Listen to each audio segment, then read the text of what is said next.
America কিন্তু প্রতিনিয়ত প্রতি বছর কিন্তু প্রচুর পরিমাণ ট্যুরিস্ট ভিসা হচ্ছে। মানে ইউরোপে যে পরিমাণ ট্যুরিস্ট ভিসা হয়, মানে কিছু কিছু ভালো কান্ট্রিতে, তার চেয়ে কিন্তু ইউএসএ কিন্তু প্রচুর পরিমাণ, তার চেয়ে অনেক অনেক বেশি কিন্তু ট্যুরিস্ট ভিসা হয়, অনেকে ঘুরতে যায়। আর আমরা তো সবাই জানি যে স্বপ্নের দেশ আমেরিকা, এটা কিন্তু আমরা ছোটবেলা থেকে শুনেছি। এবং দেখবেন যে আমেরিকা যারা নিজের যোগ্যতা দিয়ে স্টুডেন্ট হয়ে বা মানে 7 সাগর পাড়ি দিয়ে বা পালিয়ে বা লুকিয়ে অথবা যারা ট্যুরিস্ট ভিসায় গিয়ে ওখানে পৌঁছায়, তারা জীবনে একটু বড় হতে তাদের অনেক একটু কষ্ট করতে হয়, অনেক ধাপ অতিক্রম করতে হয়। এই ধাপগুলো অতিক্রম করার পরে হয়তোবা তারা একটা সময় তারা একটু শান্তির আভাস পায়। আর প্রতিনিয়ত আমরা দেখা গেছে যে অনেক আগে যে ডিবির যে লটারিগুলি ছিল, এই লটারিতে অনেক সময় বাংলাদেশে অনেকে কিন্তু পাওয়ার পরে ওখানে যাওয়ার পরে তারা কিন্তু নিঃসন্দেহে ভালো আছে, কারণ তারা বাংলাদেশ থেকে কিন্তু ওদেশে কিন্তু থাকার এবং কাজ করার পারমিশন নিয়েই কিন্তু ওখানে যায়। এটা তো জাস্ট তার লাক ফেভার করে, এটা তার জাস্ট মানে তার ভাগ্য। এবং যখন অনেক বছর আগে কিন্তু এরকমও এক নিউজে আসছে বা দেখা গেছে, শোনা গেছে যে অনেক সময়, এখন কিন্তু সেটা নাই, এখন তো ডিজিটাল ফর্ম। এখন যদি এই সার্কুলার হয় ডিবি লটারি, তখন আপনি অ্যাপ্লাই করবেন, আপনার নাম, আপনার জন্ম তারিখ, আপনার পাসপোর্ট নাম্বার, আপনার সব কিছু খুব সহজে কিন্তু আপনার লটারি কিন্তু আপনি আরেকজনের কাছে বিক্রি করে দিতে পারবেন না।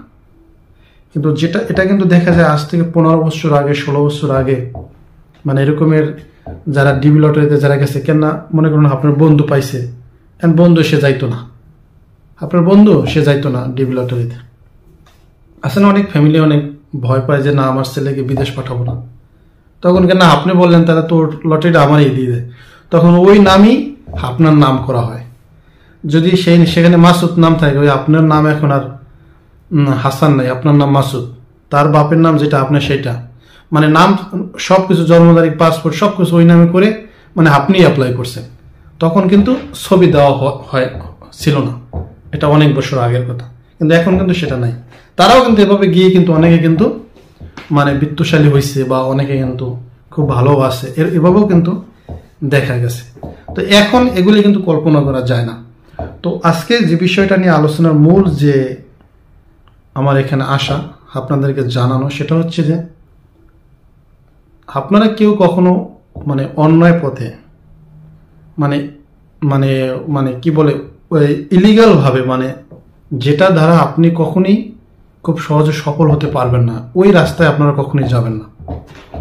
ট্যুরিস্ট ভিসায় গিয়েও কিন্তু ইউএসএতে কিন্তু আপনার কি হয়, আপনি বৈধ হতে পারেন, ওখানে কিন্তু স্থায়ীভাবে থাকতে পারেন। আজকে আমি কয়েকটা আপনাদেরকে ধাপ বলবো, যেটা এই 2024 সালেও কিন্তু মানে কার্যকরী হয়েছে, মানে হচ্ছে, অনেকে এই সুযোগ পাচ্ছে, যারা যাচ্ছে তারা এভাবে করতেছে। কারণ আমরা তো জানি যে ইউএসএ মানে যারা যায় সেখানে ওখানে থাকতে চায়, ওখানে বসবাস করতে চায়, মানে যে একবার যায় সে কিন্তু আসতে চায় না। তো আপনারা কিন্তু বিয়ন্ড B2 ক্যাটাগরির ভিসায় কিন্তু যেতে পারেন। যদি আপনারা এই বিয়ন্ড B2 ক্যাটাগরির ভিসা আপনাদের হয় ট্যুরিস্ট ভিসায়, এটা হবে আপনার ট্যুরিস্ট ভিসা বিয়ন্ড B2। তো আপনি ওখানে যদি যাবার পরে কিন্তু আপনি অন্যভাবে কিন্তু পলিটিক্স করে কিন্তু আপনি ওখানে থাকতে পারবেন, আপনাকে কিন্তু ওখান থেকে সরাতে পারবেন না, জাস্ট আপনাকে ওখানে আইন মেনেই থাকতে হবে। তবে এই কথা মনে রাখবেন, যখন আপনারা এই বিয়ন্ড B2 ভিসা বা ট্যুরিস্ট ভিসা যখন আপনারা যাবেন, তখন কোনো মতেই যেন তারা বুঝতে না পারে যে আপনি সেখানে থাকার জন্য যাচ্ছেন। আপনি যখন ব্যাক করে বাংলাদেশে আসবেন, এটাই থাকবে আপনার প্রধান লক্ষ্য, এটাই তারা যেন এটাই আপনাকে আপনার ভাবসাব দেখে বুঝে এরকমের, তা না হলে কিন্তু আপনাকে ভিসাই দিত না। তো দেখা যায় যে আমরা অনেক সময় এই ট্যুরিস্ট ভিসায় কি করি, আমেরিকা যাওয়ার পরে তো মানে প্ল্যান তো আমরা এখান থেকেই সব করি। তো আপনারা মানে দুশ্চিন্তার কোনো কারণে আপনারা 6 মাসের টাইম পেবেন। মানে বিয়ন্ড B2 ভিসায় যদি আপনারা যান বিয়ন্ড ভিসায়, তো আপনারা ওখানে কিন্তু 6 মাস থাকতে পারবেন। আর 6 মাস কিন্তু যথেষ্ট। আপনি একটা দেশে যদি মানে থাকতে চান, সেখান থেকে যদি আপনি আসতে না চান, 6 মাস কিন্তু অনেক সময়, মানে 6 মাস কিন্তু কম না। তো এখন মানে আমরা অনেকে ভাবি যে না, এখানে যেহেতু আসছে আমরা এখানেই থাকবো। প্রথম যে ধাপটা হচ্ছে ইনভেস্টমেন্ট।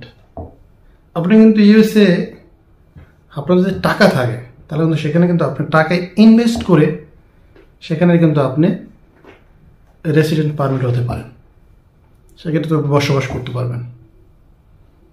এখন এটা কিন্তু আমরা অনেকে ভাবি এটা আবার কীভাবে, যেমন আপনি দেখবেন যে আপনার যদি বাংলাদেশে 5 কোটি টাকা থাকে, আপনি 5 কোটি টাকা যদি ইউএসএতে ইনভেস্ট করেন তাহলে কিন্তু আপনার নামে সেখানে মানে থাকার জন্য আপনার কিন্তু রেসিডেন্ট পারমিট হয়ে যাবে, ইউএসএ রেসিডেন্ট পারমিট আপনি পাবেন।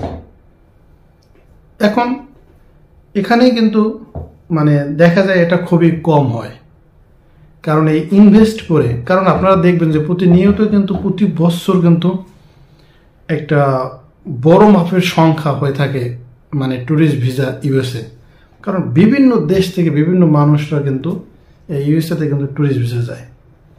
এখন এর ভিতরে আর যারা যায় তারা তো অবশ্যই ধনী, যারা ঘুরতে যারা যায় তারা লাখ লাখ টাকা খরচ করে যায়, অনেক দেখা যায় ধনী। এই মিডল ক্লাস আর আপনারা এই মধ্যবিত্ত যারা আছে তারা তো আর যেতে পারে না, এত টাকা খরচ করে তো আর তারা যেতে পারতো না কখনো। তো আপনারা মানে একদম সহজ, আমি পেশাবো না, বড় করবো না, যদি আপনি টাকা থাকে তাহলে আপনি ইনভেস্ট করে সেখানে কিন্তু আপনি মানে একটা বিজনেস করতে পারেন, মানে সেখানে 10 জন লোক খাটাতে পারেন, অথবা আপনার কোম্পানিতে অনেকে কাজ করবে, আপনি সেখানে বাড়ি কিনলেন, মানে মূল কথা হলো আপনি বিত্তশালী, টাকা পয়সা আছে, এটা কিন্তু সব বৈধভাবে আপনাকে বাংলাদেশে ট্যাক্স পে করে কিন্তু আপনাকে ওখানে এই টাকা নিতে হবে, এবং নেওয়ার পরে আপনি ওখানে ইনভেস্ট করে কিন্তু আপনি ওখানে রেসিডেন্ট পারমিট পাবেন। আস্তে আস্তে কিন্তু আপনার সব হবে ওখানে। এটা কিন্তু ইউএসএতে খুবই একটা ভালো একটা বিষয়। এটা কিন্তু আমরা একটু অন্যদিকে একটু নজর দিলে আমরা কিন্তু খুব সহজে আর একটা বিষয় জানতে পারবো। আপনারা দেখবেন যে বর্তমানে যে দেখা যায় নায়ক শাকিব খান, সে কিন্তু এরকমের ওখানে ইনভেস্ট করে কিন্তু এটা হয়েছে, এইগুলো এক। তারপরে আপনারা দেখবেন যে ভিলেন যে চরিত্র অভিনয় করতো আমরা দেখতাম আগে, আহমেদ শরীফ, উনিও কিন্তু অনেক অর্থের মালিক, অনেক অর্থ সম্পদের মালিক। উনি কিন্তু ওখানে কিন্তু এই মানে টাকা পয়সা বাড়ি টাড়ি কিনে কিন্তু উনি কিন্তু ওখানে আজ প্রতিষ্ঠিত এবং সফল। জাস্ট এরা সেলিব্রিটি, তো আপনাদের বোঝার জন্য খুব সহজ হবে, এজন্য আর কি বললাম। তারপরে মানে আরও এক সাবজেক্ট আছে, যেমন আপনি আরও অন্যভাবে সেখানে হতে পারেন, যেমন ওয়ার্কার ভিসা, মানে আপনার কাজের, আপনি সেখানে মানে আপনি বাংলাদেশে আছেন, আপনার লোক আছে বা কোনো মাধ্যম হোক, যেভাবেই হোক না কেন, বা আপনি নিজে ম্যানেজ করলেন, বা আপনি খুব ইংলিশ আপনি খুব ভালো টকিং করতে পারেন, আপনি কথা বলে বা কোনো কোম্পানিকে সিস্টেম করে আপনি বাংলাদেশ থেকে কাগজপাতি পাঠিয়ে তারপরে এগুলি প্রসেসিং হয়েছে, প্রসেসিং করে আস্তে আস্তে করে ভিসা হয়েছে, তারপরে আপনি সেখানে গেলেন, তাহলেও কিন্তু হবে, তাহলে কিন্তু আপনি সেখানে কি করতে পারবেন, মানে থাকতে পারবেন। অনেক সময় এই যে বিয়ন্ড B2 যে ভিসা হয়, বিয়ন্ড B2 ভিসা হওয়ার পরে কিন্তু আপনি বাংলাদেশ থেকে এমনকি কোনো কোম্পানিতে তাদের সাথে আপনি যোগাযোগ করেও কিন্তু আপনি সেখানে কাজ নিতে পারেন। কাজ নেওয়ার পরে সেখানে আপনার কন্ট্রাক্ট হবে, সব হবে, এভাবেও কিন্তু মানে সিস্টেম করে, মানে মূল কথা হলো যে আপনি ওখানে এন্ট্রি করবেন, এন্ট্রি করার পরে আপনি যে জায়গায় কাজ করবেন, যদি এটা আপনি যদি কন্টিনিউ হয় তাহলে কিন্তু আর আপনাকে সেখান থেকে তারাই দেবে না, পাঠাবে না, মানে লিগ্যালভাবেই আপনি সেখানে থাকতে পারবেন। এরপরও আরও আছে, যেমন আপনি মনে করুন যে ফ্যামিলি ইমিগ্রান্ট, ফ্যামিলি বা আত্মীয় স্বজন, দেখা যায় যে অনেক সময় আপনারা দেখবেন যে অনেকে, যেমন আপনারা দেখবেন যে কাজী মারুফ, উনি কিন্তু কাজী হায়াতের ছেলে কাজী মারুফ, ঠিক কিনা, উনি কিন্তু বিবাহ করছে আমেরিকার যে মেয়ে, তার কিন্তু আমেরিকার সিটিজেনশিপ, কিন্তু আমাদের বাংলাদেশে। কিন্তু দেখবেন যে কাজী হায়াত, কাজী মারুফ, দেখবেন যে জাহেদ খান, যারা আছে এরা কিন্তু যে কোনো সময় কিন্তু ট্যুরিস্ট ভিসায় কিন্তু যেতে পারে আমেরিকা, এদের কিন্তু ভিসা হয়ে যায়, এরা সেলিব্রিটি, এবং মানে এরকমের আপনি যদি যদি ব্যাংক ব্যালেন্স বাংলাদেশে আপনার ব্যবসা প্রতিষ্ঠান আছে, টাকা পয়সা আছে, আপনিও ট্যুরিস্ট ভিসায় যেতে চান, আপনিও কিন্তু যেতে পারবেন। অনেক সময় এইভাবে গিয়ে যদি সেখানে আবার যদি আপনি এরকম যদি মনে করেন ফ্যামিলির ভিতরে যদি জড়িয়ে যান, মানে এইভাবে বিবাহ বন্ধনে আবদ্ধ হন, তখন কিন্তু আপনি সেখান থেকে যেতে পারবেন, কোনো সমস্যা নেই। তাহলেও কিন্তু আপনি কিন্তু ইউএসএতে কিন্তু স্বপ্নের দেশে কিন্তু আপনি বসবাস করতে পারবেন। ওখান থেকে আপনাকে কেউ কি করতে পারবে না, সরাতে পারবে না। তো এটাও কিন্তু খুবই একটা ভালো একটা মাধ্যম। অনেক সময় আবার দেখবেন যে অনেকে কিন্তু রাজনীতি করে, আবার অনেকে রাজনীতি করে না কিন্তু রাজনীতির আশ্রয় নেয়। মানে করুন যে আপনি ট্যুরিস্ট ভিসায় গেলেন, তারপর আপনি সাধারণত তাদের কাছে আশ্রয় চাইলেন, আশ্রয়ের জন্য আবেদন করলেন। আমরা দেখবেন যে যে আমরা অনেকে বৈধ অবস্থায় গিয়ে অবৈধ হই, কেন? থাকার জন্য। আবার কেউ অবৈধ অবস্থায় গিয়ে বৈধ হই, কেন? থাকার জন্য।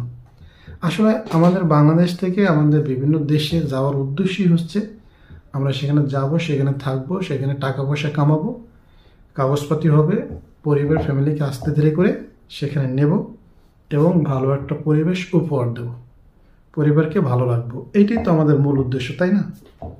অনেকে কিন্তু এইভাবে টুরিস্ট ভিসায় গিয়ে কিন্তু আবার রাজনৈতিক আশ্রয় নেয়। আপনারা দেখবেন যে বাংলাদেশে যে একটা সমস্যা হলো, দেখবেন যে আওয়ামী লীগকে কিন্তু এখন কিন্তু মানে একদম চাপিয়ে ফেলছে। এখন ধরুন এই গন্ডগোলটা যখন হয়েছে, তার ধরুন 15 দিন আগে যদি আওয়ামী লীগের কোনো নেতাকর্মী তারা যদি আমেরিকা ট্যুরিস্ট ভিসায় যেত, এরপরে এখানে বাংলাদেশে গন্ডগোল হয়ে গেছে, তাহলে কিন্তু সে কিন্তু এই মানে যে বাংলাদেশে যে সমস্যা হয়েছে, এই সমস্যা দেখে কিন্তু সে সেখানে কিন্তু আশ্রয় নিতে পারবে। তো এইরকমের ওয়ে আছে বিভিন্ন ধরনের। যেমন এখন দেখুন যে অনেকে ট্যুরিস্ট ভিসায় গেছে, অনেকের বাড়িঘর তলিয়ে গেছে, পানিতে বাড়িঘর নাই, তখন কিন্তু সে বলবে আমি এখন বাংলাদেশে গিয়ে কী করবো, বাংলাদেশে কোথায় থাকবো, আমার কিছু নেই, আমি এখানে আশ্রয় চাই, এখানে আমি খেয়ে পরে থাকতে চাই।